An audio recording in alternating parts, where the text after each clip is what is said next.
An sadaqa abdi, que mon serviteur, il a dit la vérité.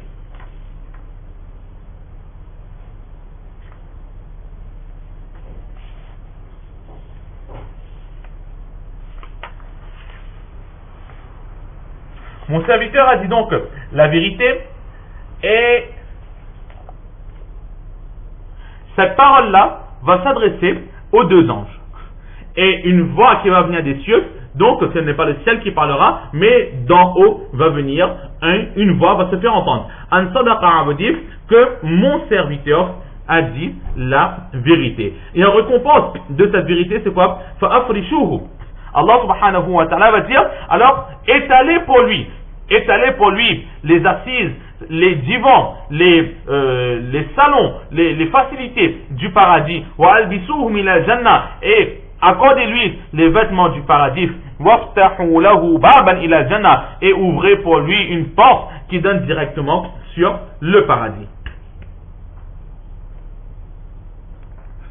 Et qu'est-ce que cette voix veut dire en disant que mon serviteur, a dit la vérité? C'est-à-dire que, effectivement, sur terre, durant sa vie, il avait vraiment cette croyance, et étant donné qu'il a cru en moi, aujourd'hui, sur terre, il a tout fait pour m'honorer. En emmenant la foi, la croyance sur mon unicité, il a tout fait pour me vénérer, pour me plaire, il a invité les autres aussi à se donner, à se soumettre à moi. Il a tout fait pour me donner tous les honneurs qu'il pouvait sur cette terre. Maintenant, c'est mon tour de le récompenser, et c'est à mon tour de lui donner les honneurs que jamais personne ne pourra lui accorder, et jamais lui-même il n'aurait pu imaginer avoir autant d'honneurs et une place aussi haute.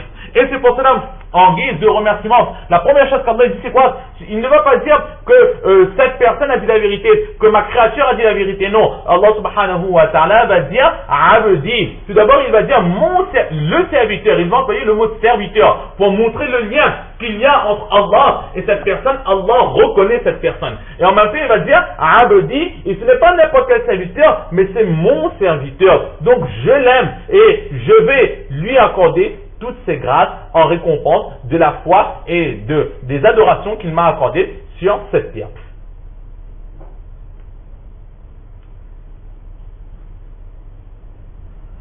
Et ensuite, donnez-lui les vêtements du paradis. Dans les vêtements du paradis, il y a aussi les ornements du paradis, les bijoux, tout ce que l'on peut avoir dans le paradis. Allah subhanahu wa ta'ala va lui accorder dans sa tombe. Waftahu lahu baban ila al-jannah, et ouvrez pour lui une porte qui donne sur le paradis.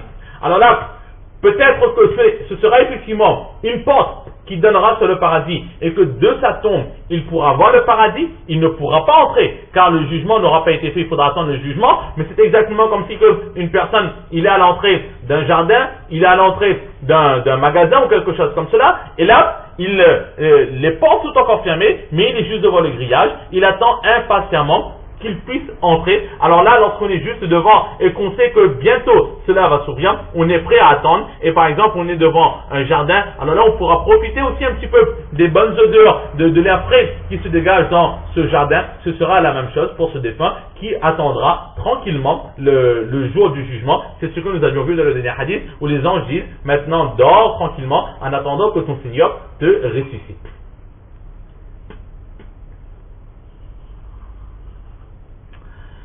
Et ensuite, donc, les portes vont être ouvertes, et c'est ce que nous avons dit, il va profiter de l'air, il va profiter du vent du paradis, et en même temps, il va profiter des bonnes odeurs du paradis.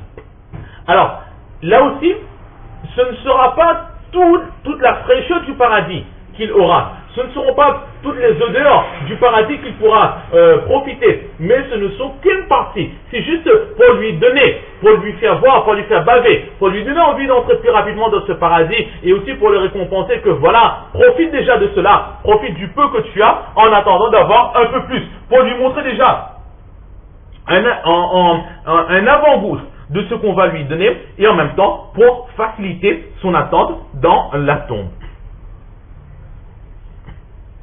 Et aussi, là, le prophète sallallahu alayhi wa sallam n'a pas donc mentionné la quantité justement, car peut-être que les frais que l'on pourra recevoir, l'odeur que l'on pourra percevoir, cela va aussi dépendre de la piété de la personne. Plus qu'une personne sera pieuse, plus qu'elle profitera, et moins cette personne sera pieuse, alors moins elle profitera. Ce ne sera pas égal pour toutes les personnes. Et dans ce récit, que sera élargi pour lui jusqu'à perte de vue. Alors là, qu'est-ce qui sera élargi? Certaines personnes disent que ce sera la tombe de cette personne qui sera élargie jusqu'à perte de vue. Donc il ne sera plus entre quatre murs très serrés, mais il va se sentir dans ses ailes, il profitera du bien-être, de quelques bienfaits que l'on pourra retrouver dans le paradis. Et d'autres personnes disent que non, que la vision qu'il aura sur le paradis, cette vision-là va s'étendre à perte de vue, qu'il sera certes là, mais il pourra voir l'intérieur du paradis, grand comme il est, il pourra profiter, donc corporellement il ne pourra pas, mais visuellement il pourra donc satisfaire ses envies, satisfaire son plaisir, justement en regardant, en contemplant ce que bientôt il aura après le jugement, c'est-à-dire le paradis.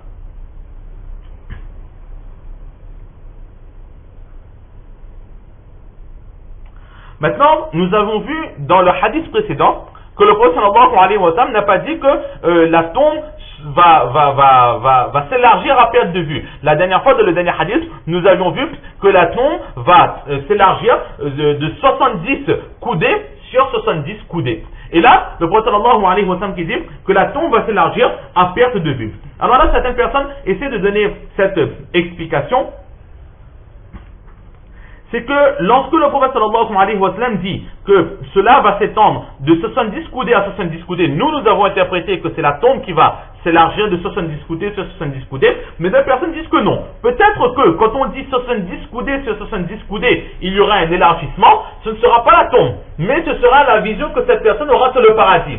Donc, la quantité de paradis que cette personne pourra avoir sera égale à 70 coudées sur 70 coudées. Mais maintenant, la largeur de la tombe, l'aisance dans laquelle cette personne pourra vivre dans sa tombe, cette aisance-là va s'étendre à perte de vue. Donc la perte de vue, c'est pour montrer la largesse de la tombe, et les 70 coudées sur 70 coudées que nous avions vus dans le hadith précédent, le prophète sallallahu alayhi wa sallam disait que nous savions que tu allais donner les bonnes réponses.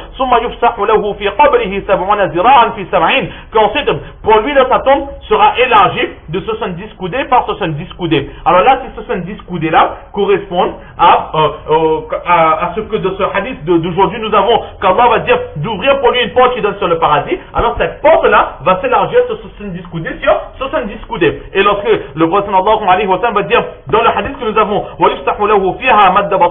que s'étendra pour lui à perte de vue, ce sera la largesse, les largeurs de sa tombe qui vont s'étendre à perte de vue. Là, c'est l'explication de certaines personnes, et d'autres personnes disent que non. C'est tout simplement pour montrer la grandeur, comme la dernière fois, nous avions fait allusion à cela, ou encore que peut-être, comme nous venons de dire, par rapport à la piété de certaines personnes, les largesses de cette tombe varieront, certaines auront plus de place et d'autres auront un peu moins de place. Là, c'est pour le croyant. Wa amal kafir. À présent, celui qui n'a pas cru en Allah, fazakara mautahu. Le prophète sallallahu alayhi wa sallam va donc raconter comment est-ce que cette personne décède, comment est-ce que l'ange va prendre l'âme dans le corps de cette personne. Donc dans les chapitres qui vont suivre, nous aurons Inch'Allah des hadiths qui expliqueront cela avec des détails. Dans le Bukhari Sharif aussi, il y a des hadiths très très explicites à ce sujet. Ensuite, donc là, ce qui nous intéresse, c'est la vie de la tombe. Alors qu'est-ce qu'il dit? Wa yu'adu ruhuhu fi jasadihi. L'infidèle, celui qui n'a pas craint Allah subhanahu wa ta'ala, lorsqu'il sera dans sa tombe, Allah va donc faire retourner son âme dans son corps. Et là ce sera la même chose, deux anges vont venir le voir, et vont le faire asseoir.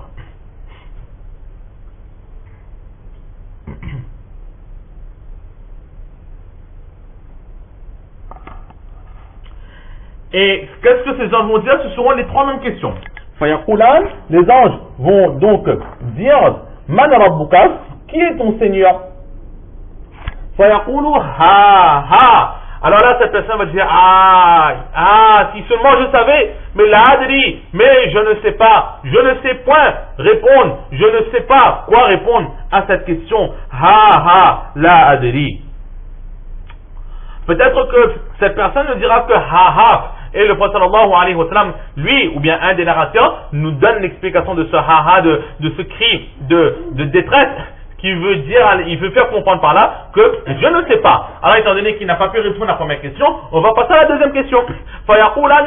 Les deux anges vont lui dire, Madinuka, quelle est ta religion? La adri. Cette personne dira, non, je ne sais pas, je ne sais toujours pas. Quelle est cette personne? Ils diront alors, dis-nous qui est cette personne qui a été envoyée vers vous? Et là de nouveau il va dire, tristesse, désespoir, je ne sais toujours pas. Donc aux trois questions qui lui seront posées, cette personne ne pourra pas répondre.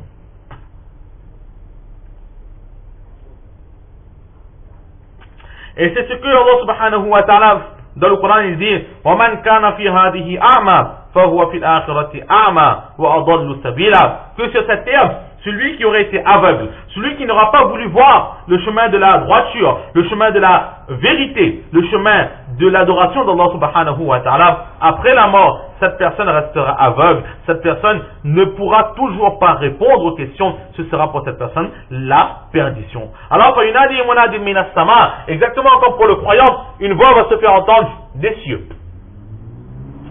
Et cette voix dira, An kadaba, cette personne a menti. Pour le musulman, Allah subhanahu wa ta'ala va dire, Sadaqa abdit, mon serviteur a dit la vérité. Et ici, qu'est-ce qu'il dit? An kadaba, il a menti. Allah ne dira pas mon serviteur. Allah ne s'assimilera pas à cette personne et ne considérera pas non plus cette personne comme un serviteur, car c'était un renégat. C'était quelqu'un qui a réfuté Allah subhanahu wa ta'ala.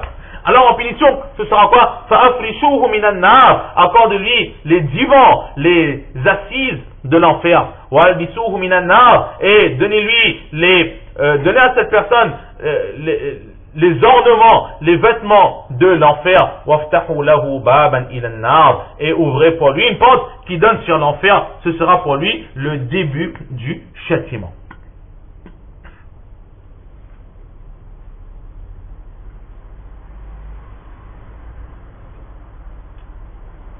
Et Allah va dire que cette personne a menti. Pourquoi cette personne a menti? Parce que la religion de l'islam